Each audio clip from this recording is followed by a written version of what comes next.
Good morning. I wasn't sure if I was speak today, but obviously I am, so I'll shoot from the hip here. And so this is such a great program. Jack, Jack and Josie started this up way back when. I've been part of it since the very beginning.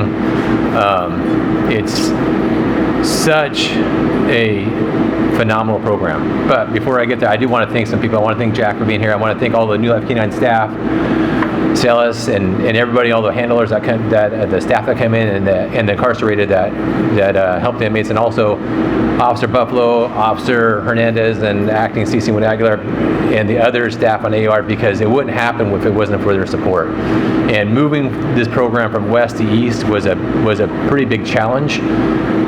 Especially you go from a dorm setting, military type setting, almost like homes, versus an actual cell, where these dogs live in cells.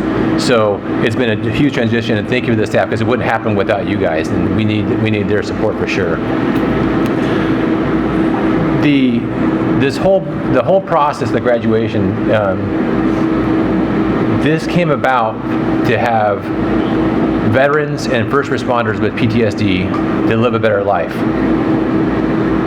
and through the dog.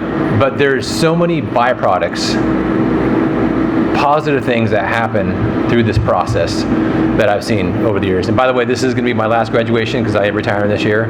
Also, Ronnie's back there. She's retiring this year too. She's retiring. She's got 4 more days, and she's a big supporter of the program as well. She's our procurement officer.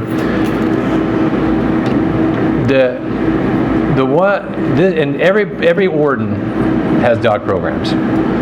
This is the best dog program in the state.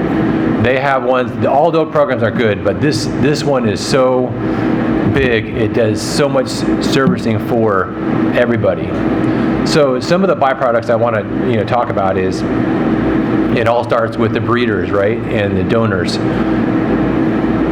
The satisfaction that they get from helping the end product and all these other products I'm talking about is huge. And then you have the incarcerated and the handlers, or the incarcerated handler, and the New Life Canine staff that come in that show and these guys how to treat these dogs and how to train these dogs. I have never seen in my 28-year career the barrier that's been broken between custody and inmates. Blue, when I started, it was blue versus green, right? That's the way it was. There's a separate. I have never seen so much. The barrier's been knocked down, and you see the love, and you see the unifiedness that you have between the two, and it's so good. These dogs bring that together. It makes people easier. So we have, this is a prison. We have convicted violent felons here, right? We have murderers, and we have people who did some bad things, and these dogs make them softer, right? It makes our staff softer as well. That's a byproduct. The recidivism, like Jack talked about, that's phenomenal. That is crazy. And I think there's more than 70, Jack. I think there's been a lot more than 70 that's gone through this program and done it, and they're so successful out there. That's a huge byproduct.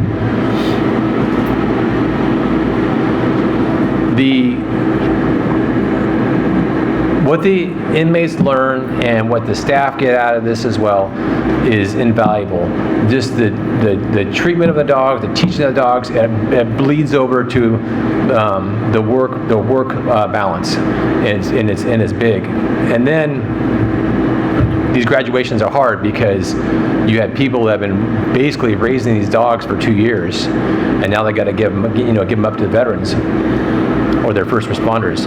But now we've heard countless stories of the dogs that have graduated in the past. The people, the recipients, are forever changed with these animals, with these dogs. It makes it huge. So that's the ultimate byproduct. But what's even bigger than another byproduct that goes out there are the families. And I'm not sure, I haven't met the families or know the families who are recipients of these dogs, but one thing it's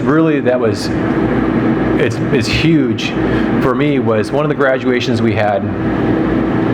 their kids, the recipient's kids, mainly Abby was his daughter, I remember her name, and his spouse. The veteran was very disruptive, very angry, on edge, and that dog changed their family dynamic. He was more he was a better person. He wasn't angry. The dog knew it, and that dog, that shows the byproduct. So now that family will have a better life because of this program. So this is, and there's so many more byproducts that I can't even that are positive that come out of this. I can't even say them all, but anything that touches this program, directly or indirectly, is benefiting from it. And I mean, right now our program kind of got reduced a little bit when we moved from west to east. We're trying to get it back up. We got support. We got the union really wants to go to B yard. I wanted to go to B yard too, so we want to expand this program to every yard. And maybe even C yard and D yard eventually, because everywhere there's a dog, the inmates and the staff, it builds a better relationship, builds a better bond, and it makes everything better. So I don't want to take too much time, but thank you guys. Thank you, Jack. Really appreciate it. Thank you, Celeste, for everything. I really appreciate this program. This program means the world to me and to CMC, and we want it to continue on forever.